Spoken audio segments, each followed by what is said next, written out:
오늘 말씀은 좀 무겁습니다. 무겁다는 말은 어렵다는 말과도 같겠습니다. 무겁고 어려운 대신에 중요합니다. 우리가 마음을 모아서 성령께서 우리 마음의 감동으로 임하시기를 기대하며 말씀을 함께 나눌 수 있기를 바랍니다. 독일의 발도르프라는 대안학교가 있습니다. 대안학교지만은 워낙 세계적으로 발전해서 지교회가 한 700여 교회라고 뻗어나간 세계적으로 성공한 대안학교입니다. 자체 사범대학까지 가졌으니까 대단한 성장이지요. 그 발도르프 슐레, 독일어로 스쿨 슐레라 그럽니다. 발도르프 슐레 창립자가 되는 분이 루돌프 스타이너란 분입니다. 이분이 아주 영성이 깊이가 있어서 세계 역사, 미래사를 꿰뚫어 보는 그런 깊은 영안이 있었습니다. 루돌프 스타이너가 한 100여 년 전에 말하기를 우리 한국에 대해서 한 말이 있습니다. 세계 길고 긴 역사 중에서 문명의 대전환기가 있었다. 그런 문명의 전환기가 바로 세계 역사의 위기였다. 그런 전환기, 구석기 시대에서 신석기로, 신석기 시대에서 청동기, 철기 시대로 이런 대전환기지요. 최근만 봐도 100년 전의 농경시대에서 산업시대로, 최근에는 산업시대에서 정보-지식사회로 이렇게 문명이 전환하는 거지요. 그런 문명의 전환기가 왜 인류의 위기를 가져왔느냐? 옛것은 허물어지고 새것은 아직 등장하지 않았다는 거지요. 그래서 역사의 전환기, 터닝 포인트, 과도기적인 현상으로 인류가 헤매고 있는 그런 시기입니다. 그런데 루돌프 스타이너 박사 얘기는 문명의 그런 대전환기마다 오랜 고난의 역사 속에서 정신세계, 내공을 길러는 한 민족, 한 집단이 일어나서 새로운 문명의 길을 비춰주었다. 새로운 시대의 역할을 하는 파수꾼의 역할을 했다. 예를 들기를 BC 8세기, 7세기 어간에 그리스의 아테네를 중심으로 한 철학자들, 소크라테스, 플라톤, 아리스토텔레스, 그 철학자들, 또 AD 3세기 전후의 기독교 개척자들, 그 형장의 이슬로 화형당하고 사자밥이 되고 그 고통 속에서도 그리스도의 복음을 들고 세계를 변화시켜서 인류의 길을 밝혀줬다. 16세기 마르틴 루터 카르뱅, 이런 사람들을 중심으로 한 개혁자들. 우리는 종교개혁 그러지요? 그러나 역사에서는 종교개혁이라는 말을 안 씁니다. 그냥 리포메이션, 개혁가들. 그 사람들은 세계 역사, 세계 문명 전체를 개혁한 사람들이지 교회 안에 교회, 기독교만 개혁한 사람들은 아니다. 루터나 칼빈이나 멜랑이톤이나 후스나 위클리프 이런 사람들은 단순히 교회를 개혁하려고 목숨 바친 건 아니다. 병들고 침체되고 거기서 영적으로 정신적으로 억눌린 그 민중을 구원하려는 역사 전체 개혁으로서 도전했다. 17세기, 18세기에 영국이 아주 어두웠을 때에 거기에 올리버 크롬웰 중심으로 하는 청교도 운동, 완전히 영국을 후진 야만 국가에서 젠틀맨의 나라로 정신세계를 바꾸었다. 정신세계가 바꾸어지면서 옛날에 자체 식량도 어렵던 섬나라 영국이 세계에 해지지 않는 대영 제국으로 발돋움했다. 그들이 식민지를 개척하고 못된 짓도 많이 했습니다마는 영국이 그렇게 조그마한 섬나라에서 세계적인 제국으로 일어설 수 있었던 영적 기초가 있었다. 정신적인, 영적인, 정신적인 내공이 있었다. 그게 바로 퓨리탄 운동, 청교도 운동을 중심으로 한 새로운 신앙 운동이었다 이거지. 이런 사례를 쭉 들면서 지금 21세기, 그 사람은 20세기를 살았으니까 다가오는 21세기는 인류 역사에서 가장 큰 문명의 전환기가 될 것이다. 그 전환기에 인류는 길을 잃고 방황하기 쉽다. 이럴 때 오랜 고난의 역사 속에서 내공을 길러서 인류사에 새로운 길을 제시할 수 있는 민족이 나타날 것이다. 루돌프 스타이너 박사는 그 나라를 어떻게 지명했느냐 하면은, 나는 그 나라가 극동에서 일어날 것으로 안다. 극동이라면은 일본, 한국, 중국, 만주 이 지역을, 몽고 이 지역이 극동이지요. 그 역할을 할 수 있는 나라가 극동에서 일어날 것으로 안다. 그러고 하는 말이 코리아를 주목해야 한다. 그 얘기를 100여 년 전에 했습니다. 내가 그 사람의 얘기를 가만히 생각을 하면서 참 깊이 있는 중요한 얘기인데, 우리 코리아가 오랜 고난의 역사 속에서 시련을 겪고 고통을 당하고 외침을 당하고 그러면서 살아남은 건 대단하지요. 우리가 몽고리안입니다. 몽고족이지요. 몽고리안의 특징은 아이를 낳으면은 몽고 반점이라는 거 있어서 몽고리안이 가지는 특색입니다. 이 몽고리안이 만주족인 중국을 제패한 적도 있고, 몽고족은 그 시베리아, 알라스카를 건너서 미국 인디안이 되고 저 남미의 잉카 제국까지 건설했었지요. 그리고 지금 터키, 그 나라도 몽고리안이지요.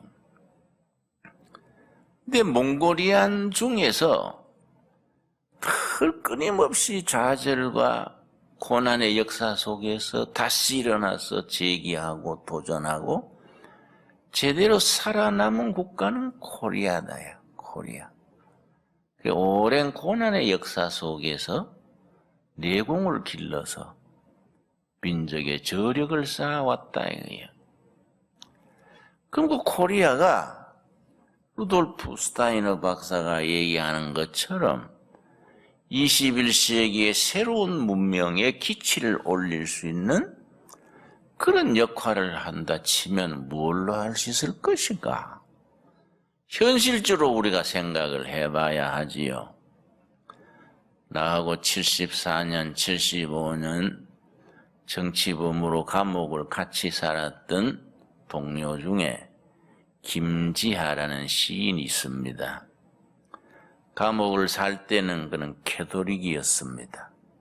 그런데 감옥을 살고 난 뒤에 자기한테 영세, 우리로 말하면 세례지요. 영세를 주신 분이 캐톨릭 원주교구의 지학순 주교란부입니다. 지학순 주교를 찾아가서 주교님, 나는 이제 교회를 떠나겠습니다. 기독교를 떠난다 이 말이에요. 그러니까 지주교가 놀랬지요. 자기한테 세례받은 교인이 그것도 유명한 시인이고 세계적으로 알려진 촉망받는 일꾼이 교회를 떠나겠다니까 충격이지요. 그래서 자네 왜 그러는가? 그랬더니 이 민족의 모순과 상처와 이 민족의 부조리를 극복하는 데는 기독교로는 불가능하다는 것을 자기가 결론으로 내렸다. 이게. 그래서 교회를 떠나겠습니다. 자기 찾아가서 선언을 했어요. 그러고서는 그 뒤에 하는 일이 단군 신화, 동학이 21세기 이후 인류의 새로운 길을 제시할 정신세계가 될 것이다. 김지하 시인의 얘기입니다. 그 사람이 쓴 자서전 흰 그늘의 길이란 책이 나오는데 내가 그 글을 읽고 또 김지하가 그렇게 강연을 한다는 얘기를 듣고 그건 아니지. 단군 신화가 훌륭한 내용이지요. 홍익인간 이화세계. 홍익인간의 이념으로 세계를 변화시킨다. 이 단군 신화의 핵심이지요. 단군 신화가 훌륭한 내용이지만은 그러나 인류의 새로운 문명을 선도할 그런 내용은 되지 못한단 말이지요. 동학이 훌륭한 운동이지만은 앞으로 세계를 이끌어갈 정신세계가 되는 것까지는 그건 우리가 너무 우물 안에 개구리식으로 잘못 생각하는 거 아닌가. 김지하는 천재입니다. 나는 그분이 노벨 문학상을 탈 자격이 있다. 그런 생각을 하는데 그러나 거기까지 생각하는 것은 지나친 비약이 아닌가. 나는 모태신앙으로서 우리 할아버지가 경상북도 청송 두매산골 양반 동네에서 머슴살이 하다가 예수를 믿었어요. 그러고는 주인집 딸하고 결혼을 해서 우리 이제 신앙의 일대가 됐습니다. 내가 3대째지요. 그러고 저는 신학을 29세에 들어가서 신학교 2학년 때 30살 때에 교회를 개척을 해서 46년째 목회를 하지요. 저는 생각하는 겁니다. 한국 교회에 대해서. 한국 기독교에 대해서 생각을 하지요. 특별히 루돌프 스타이너 박사의 이야기를 생각하면서 한국 교회가 그런 역할을 할 수 있을까? 그런 역할을 해야 될 텐데 세계의 정신세계를 새롭게 하는 새로운 기독교 운동, 복음 운동을 펼쳐야 될 텐데 그렇게 할 수 있는 콘텐츠, 내용을 갖추었을까? 모태신앙으로 지금까지 한국교회에서 지나왔으니까 한국교회 내용을 온몸으로 잘 알지 않습니까? 지금 교회로서는 그 일이 어렵지 않는가? 우리가 뭔가 새로워져야 되지 않는가? 그런 세계적인 사명, 월드 비전, 그런 사명을 감당하려면은 지금 상태로는 어렵다. 그러니까 그 속에서부터 새로운 운동이 일어나야 한다.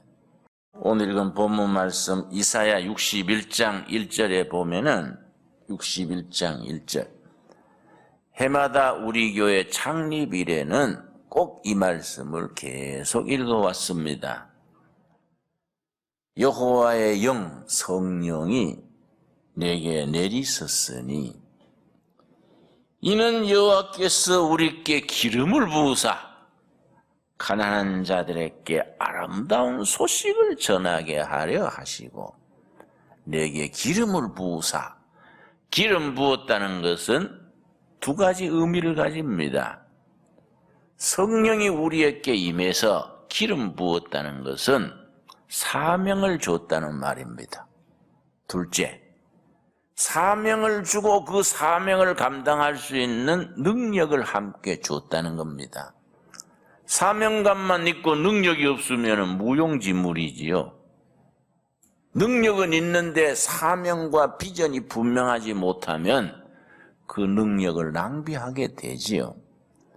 성령이 우리에게 임하셔서 기름을 부어서 사명을 주고 능력을 주셨대요.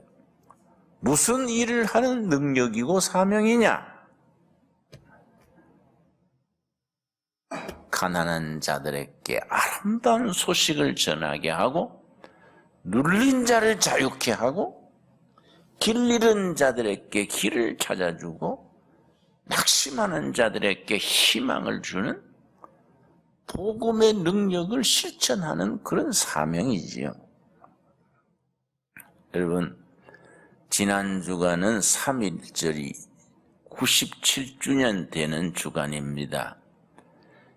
여러분, 3.1절이 굉장히 중요합니다. 1919년 3월 1일 우리 조상들이 맨손으로 일본 군대, 일본 경찰한테 온몸을 던졌던 3.1 운동이 아시아의 역사에 엄청 중요한 사건입니다. 우리는 3.1절이 실패로 끝났으니까 그러려니 하지만은 3.1 운동이 있었기 때문에 2달 뒤에 중국에서 이 조선 사람들이 저렇게 일본에 온몸으로 저항하는데 우리 중국이 가만히 있을 수 있겠는가? 중국이 오사 운동이 일어났습니다. 3.1 운동이 일어난 2달 3일 만에 오사 운동이 일어나서 주로 대학생 지식인 중심으로 오사 운동이 일어났는데 오사 운동이 중국 역사에 어느 정도 중요하냐? 현대 중국사의 출발점을 오사 운동에서 잡습니다. 중국 천지를 뒤바꾸는 운동의 시작이 된 겁니다.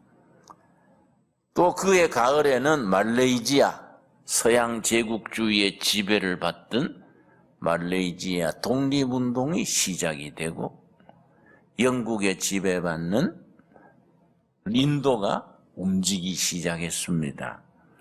3.1 운동이 세계사에 미친 영향은 굉장합니다. 3.1 운동의 정신은 세 가지입니다. 저는 3.1 운동의 독립선언서를 작성한 분들이 크리스찬들입니다. 그래서 굉장히 성경적인 내용으로 독립선언문을 썼습니다. 3.1 운동 독립선언서를 깊이 읽어보면은 거의 성경의 복음서와 같아요. 3.1 운동에는 3대 정신이 있습니다.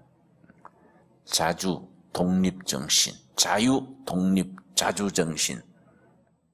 둘째, 평화정신, 셋째 저항정신. 5등은 자의 조선의 독립국임을 선언하노라. 이렇게 시작되는데 우리가 내연 3.1절에는 그걸 현대어로 풀어서서 한번 쭉 교인들이 성경과 합쳐서 학습할 필요가 있습니다. 3.1운동의 3대 정신, 자유, 자주, 독립정신, 평화정신, 그리고 저항정신. 고린도후서 3장 17절에 이르기를 여호와는 영이시니 주의 영이 계신 곳에는 자유함이 있느니라. 성령이 역사하시면은 자유가 뒤따르는 겁니다. 영혼과 인격과 인권의 진정한 자유. 갈라디아서 5장 1절은 여호와께서 우리에게 자유를 주셨다. 그러니 다시 종의 멍에를 매지 말라.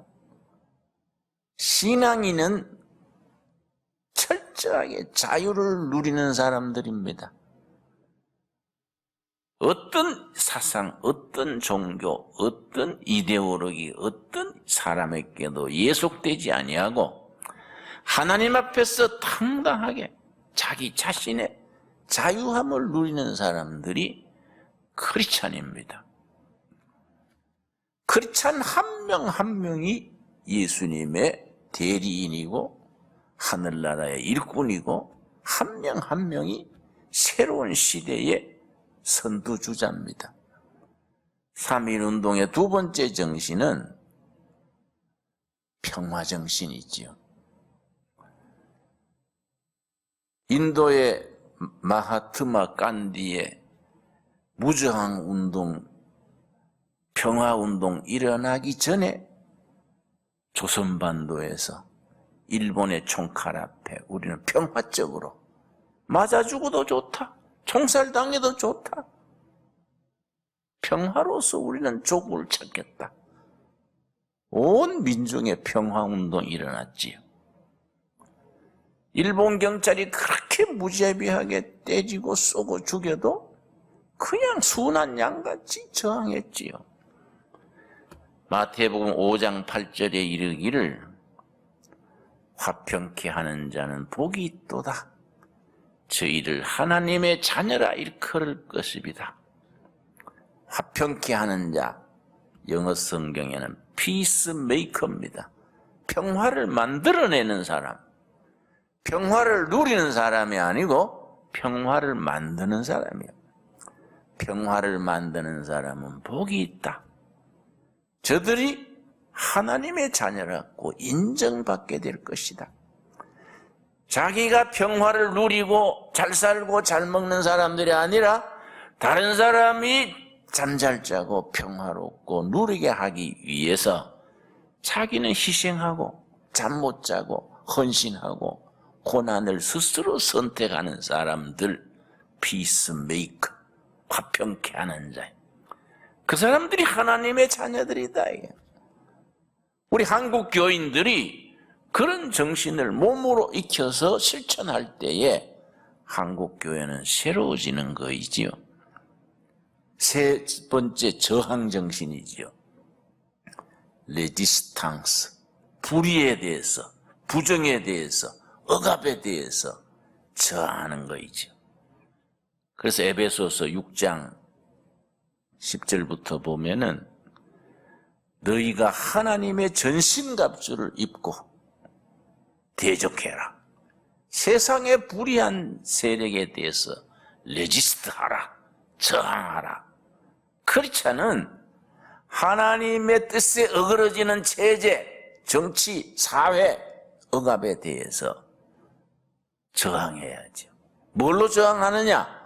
세상적인 무기나 방법이 아니다. 하나님의 전신갑주를 입고 저항하라.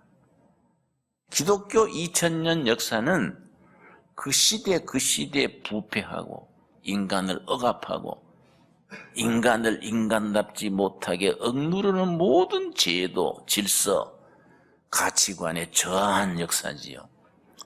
기독교의 자랑이 레지스탕스, 저항입니다. 한국교회는 이런 전통을 이어가야 돼요.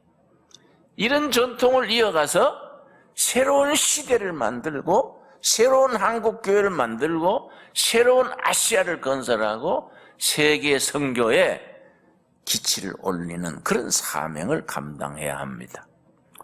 오늘 거기까지 말씀 전하고 다음 주에 이어서 우리가 살피도록 하겠습니다.